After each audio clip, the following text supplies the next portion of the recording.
welcome. Welcome to Local Authors with Camille Nasser. And I have very good news. We have a wonderful author with us, Marian McMahon Stanley. Welcome to Local Authors. Now, this is not only local authors, but an author about local subjects. Absolutely. And Absolutely. show us your book here. It's the Immaculate. I read it. It's very well written. Thank you. I really enjoyed reading it. It's about the Catholic Church, isn't it? It is. It is. Yeah. It's a Boston-based thriller set in the days just before the Globe spotlight investigation into the clerical abuse scandal. It's also the time when the opioid crisis was just starting to blossom. So it deals with a lot of painful issues, but it's a good mystery story talking about a lot of institutions in a state of change. Yes, it's a book about power. It's a book about power. Yes, and there are people who have a lot of power, and there is some abuse of power. Now, this was set before the scandal broke, right? That's right. About the I don't want to spoil the book and give the plot of the book, right. But we have a protagonist. What's her name? Her name is Rosaria O'Reilly. Rosaria, and she grew up in the Catholic Church, and at the beginning of the book, in the first page or two, right, there's a murder. That's correct. And who is murdered? The person who is murdered is a nun called Sister Mary Aurelius, and she is a tough old nun. She's an elderly nun who is a social activist. Yes. Which meant in those days looking for trouble within institutions of power. She was very tough, and her name, actually her nickname among the students secretly was Spike. Spike. Right. Right. Now, you know, she's a straight arrow, right? Absolutely. She's a very upright Absolutely. kind of person. And I don't know, did you intend her to be Marcus Aurelius? The female Marcus Aurelius? Was that in your mind? Absolutely. Yeah. Well, that was one of her favorite books. And after she died, they found dog-eared pages from Marcus Aurelius about speaking your mind when you have to. Yes. Despite all. And also, her superiors, when she first took her name, when she entered the convent, assumed that she chose Aurelius, who was a bishop and a friend of Augustine, but really it was for Marcus Aurelius. So yes, indeed. Yes, Yeah. indeed. So this is your first novel. It is. As I say, it's very well written. It's Thank very you. engaging, and I really enjoyed it. I really enjoyed the Boston aspect of Yes, it. yeah. But you had a suburb that I had never heard of before. and so you go across the bridge, you see the Bunker Hill Monument and so on, and then you enter into what? Malford. Malford. And why did you pick a fictitious? Yes, well, a number of people have said, why didn't you just say Malden? Well, for two reasons. First of all, it is inspired by Malden. It's fictional, but inspired by Malden. But there's a little Medford thrown in there. So I decided it was better to use a fictional location, because then no one would say, well, Highland Avenue doesn't really cross with Pleasant Street that way. Or perhaps they would not be offended when I talk about some parts of the city. So that's why I decided to use a fictitious name, and then I guess sort of in the back of my mind I thought, well, maybe it would be Malford, like Bad Crossing or something. Yeah, so as I say, a lot of this is about the church.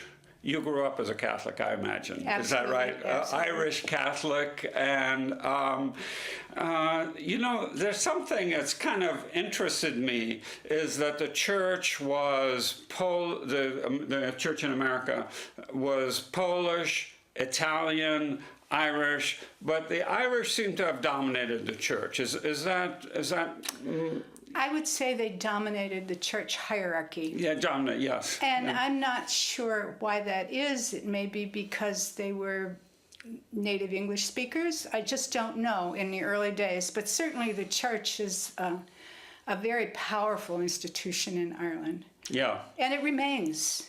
It remains, even in these new days.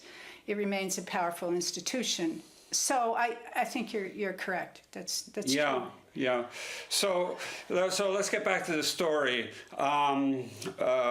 Sister Aurelius is bludgeoned to death. There's no brutality in the book, but there is this off-scene brutality, shall we say? And she comes back after a number of years to fulfill some mission that we don't know about. Right. And and immediately there is a suspect. And who's the suspect? There is a convenient person of interest who's Yes. an emotionally troubled man in the Right. neighborhood who finds the body.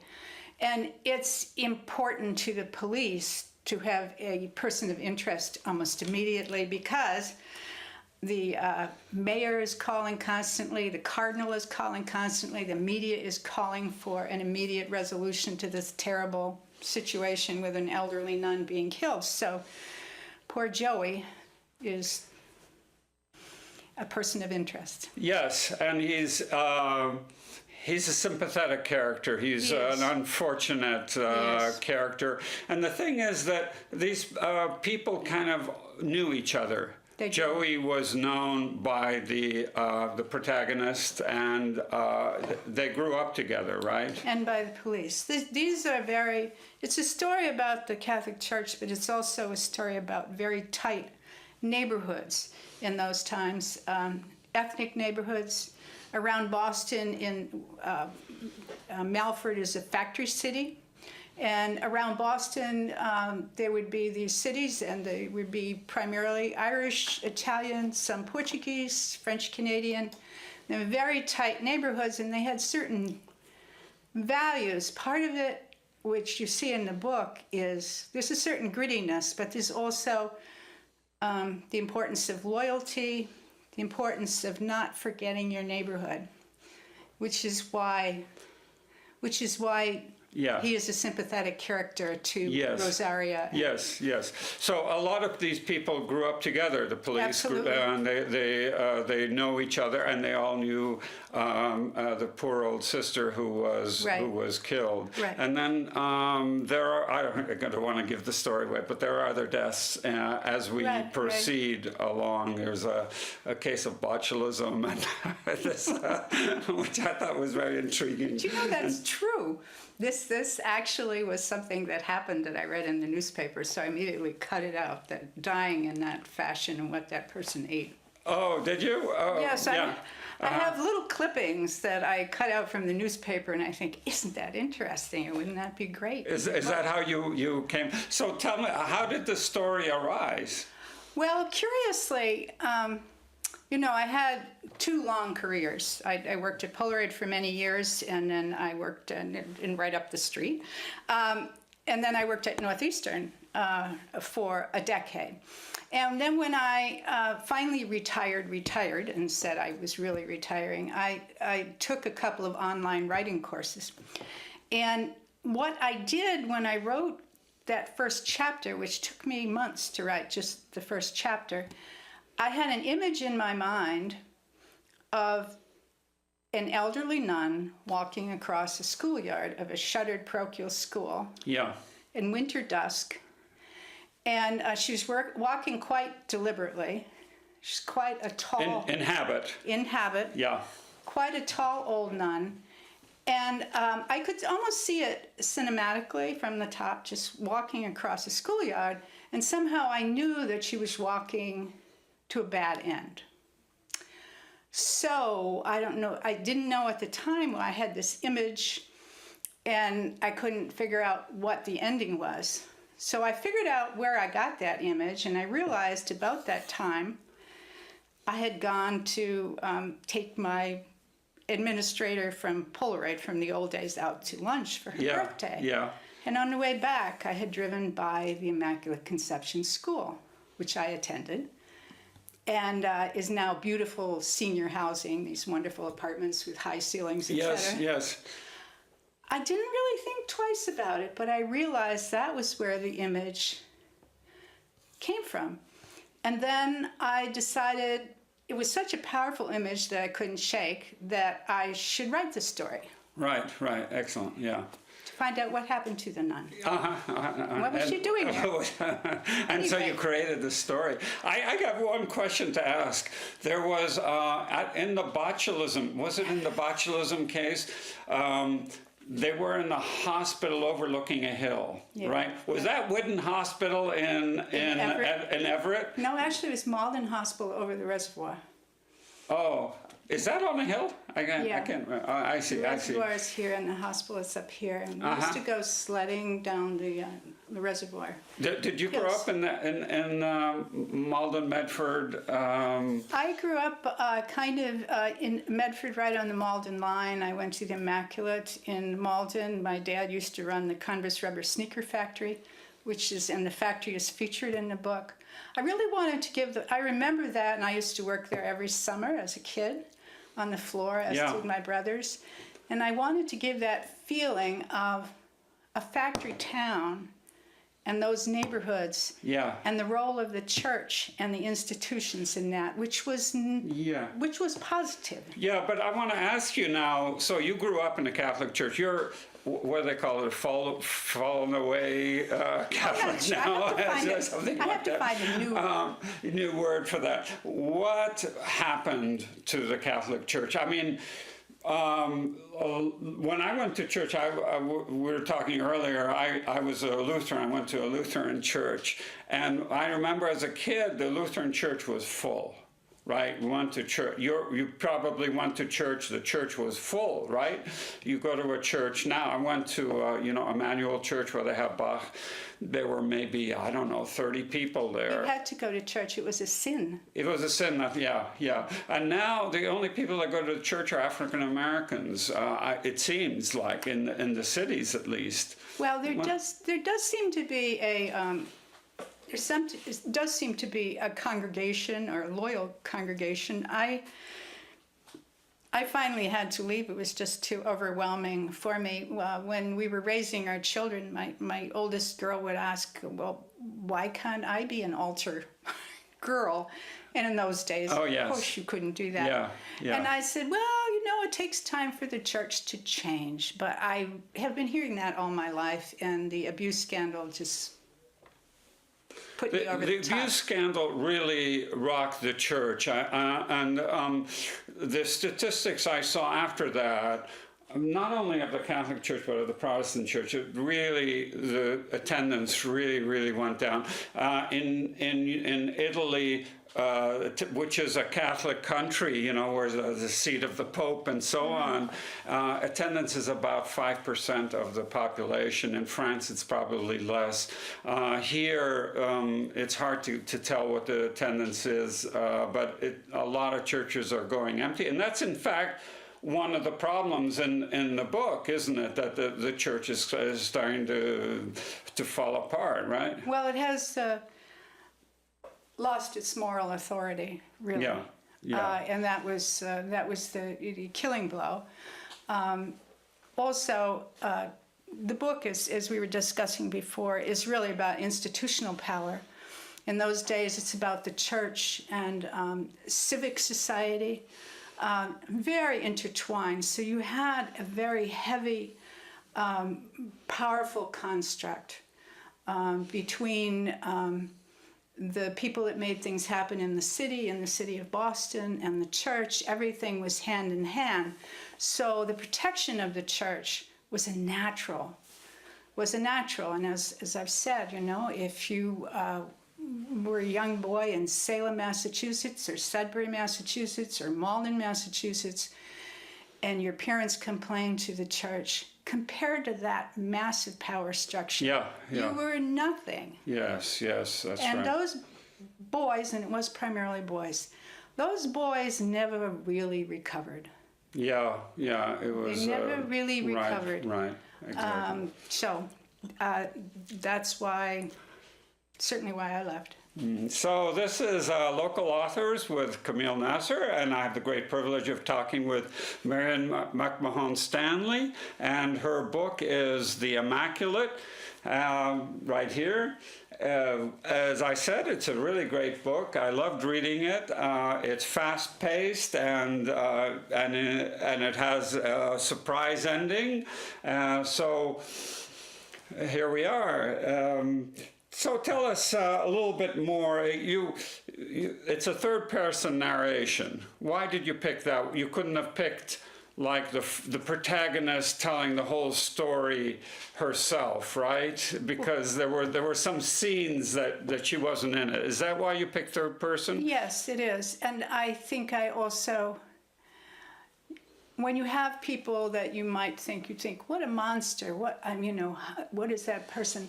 To hear that person thinking and to understand his thought process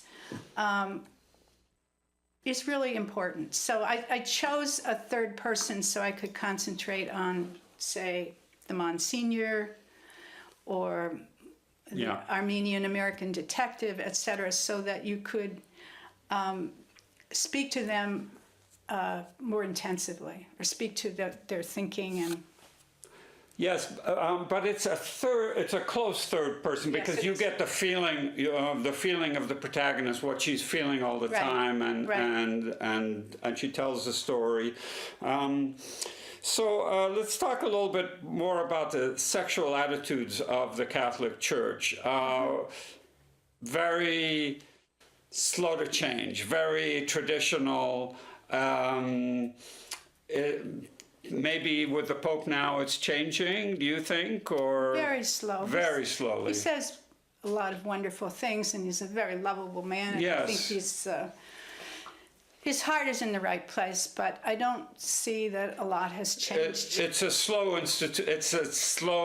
it's like a battleship turning, right? Well, yes, but I've heard that since about fourth grade. So now I'm an old lady, and these things have not changed. So I feel the church is certainly ripe for change. If it hasn't changed now, and it's lost so many of its faithful supporters, I'm not sure when it will change. Yeah. So the book is also a lot about the Boston area, and you grew up here, or you're Irish, half Irish. What's the story? Well, I grew up in Malden/Medford, and then Winchester. I'm also an Irish citizen, So you go back there all the time, or? I go back there. I just came back a few weeks ago, mostly Western Ireland, around Galway, Connemara. Right.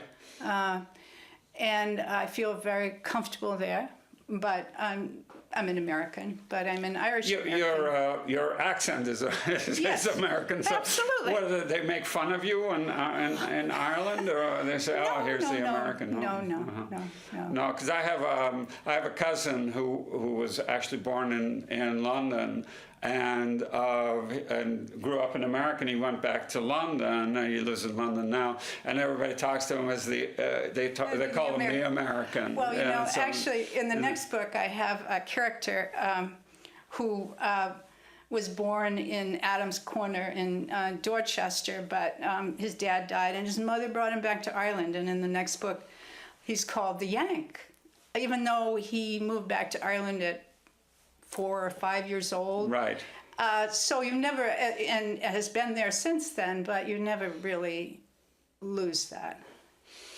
So in this book, The Immaculate, a lot of bad things happen. But there's a cathartic experience about the whole thing. I don't want to give away the ending, but there is. Can you read for us a little part of it? Sure. Tell us what you're going to read. Is it near the beginning, right? I'm going to read the beginning. Okay, great. That's excellent. This actually, it was the image that started my writing the book. Okay. Sister Mary Aurelius walked with slow, steady steps as the massive brick buildings around her gathered shadows in the winter dusk. A deliberate, sharp-eyed crow in her black habit, she crossed the wide emptiness of the shuttered Immaculate Conception School complex. Time was short now, and her health wasn't all it could be. When she taught here long ago, they'd secretly nicknamed her Spike because she could be tough as nails. She prayed she still had it, just enough for one last unfinished task. One more mission, God give her the strength. Once it was done, she could depart this world, if not with a peaceful mind, then at least with the knowledge that she'd done everything within her power to bring justice. But for now, just to walk in her old schoolyard once more was a gift. She'd slipped away from the party at the Irish American and come here to revisit her memories at school. Someone would notice her absence soon. Nuns weren't supposed to travel alone like this in her day. You always had to have another sister with you. She'd come down from the mother house on the North Shore with Sister Bernard, who never broke the rules, and would worry about her wandering off to the Immaculate alone. Aurelius grinned. Can't cage the old blackbird. She could take care of herself.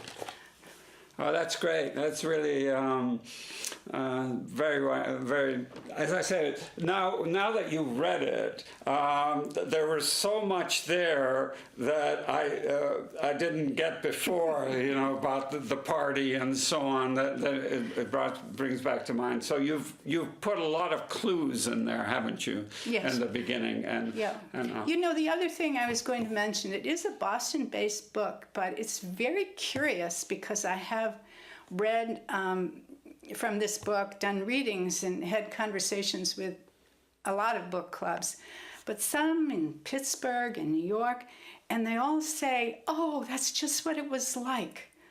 And I find it intriguing because it's not just a Boston experience, it's a Catholic school experience. Ethnic. Oh, ethnic. It has to be an ethnic experience. So you might have a different ethnic grouping in Pittsburgh. You'd have Irish, Italians, but you'd also have Slovaks or etc. Yeah. But they all recognized this, and I found that intriguing. And then there was always the factory, and there were always the neighborhoods, and there were always the church, and there were the nuns. And so it was not so different for a lot of people. Yeah.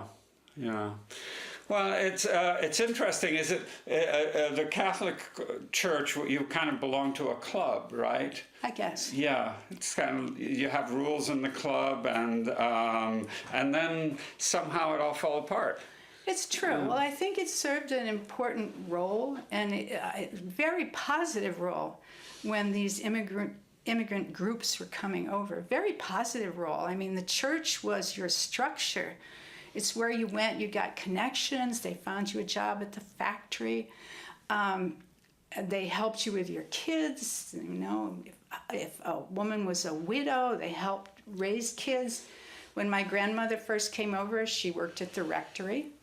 When she was widowed, when the oldest of her 6 children was 12, the nuns took the youngest children into school. It would never be allowed today. Yes, yeah.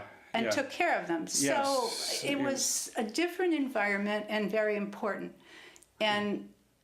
But the people in those neighborhoods grew up. Right. And now that's gone. That structure is gone, and I guess we expect the government to do that too. And it's not the same thing, is it? Because it's like it belonged. As you said, it's a neighborhood, and it belonged to the neighborhood. It was a social. It was a social structure. Yeah. So if you think, my grandmother came over, not speaking, she was a Gaelic speaker, Yeah. to Charlestown, very tight neighborhood. Right. They really, it's a rough neighborhood. Yeah, that's These are right. rough You neighborhoods. can't think about that now because it's like an apartment is $600,000. Now her $600,000. great granddaughter Mary, also named the same after my grandmother, lives a few blocks away. Yeah. In a condo that my grandmother could only have dreamed of. So it's just, in those days, that was your lifeline. The church. The church was central to your Absolutely. thinking, and the priest had a lot of power. Oh. Yeah, maybe too much power, and this is where power corrupts absolute power, and so you thought about that when you wrote the book. I did think about that, and there are many, and were in my lifetime. I knew many saintly priests. I also knew priests who lived very high, whose parish houses were quite lavish, who ate wonderful meals. The nuns usually had very sparse lodgings and meals, but yes, the nuns were the workforce of they worked and they got no praise, and the priest got everything. right. And nuns were not blameless. I mean, many people have terrible stories about abuse at the hands of nuns, and I have to tell you, well, first of all, it's true. There were a number of undertrained women who never should have been near children because they didn't have the patience. But I also taught at the Immaculate Conception School in Cambridge briefly. We're just getting to the end of the show, Okay. so we're gonna have to stop here. We had the great pleasure of talking with Marian McMahon Stanley. Her book is The Immaculate, and we thank you so much for being with us. My pleasure. It was fun. Thank you so much.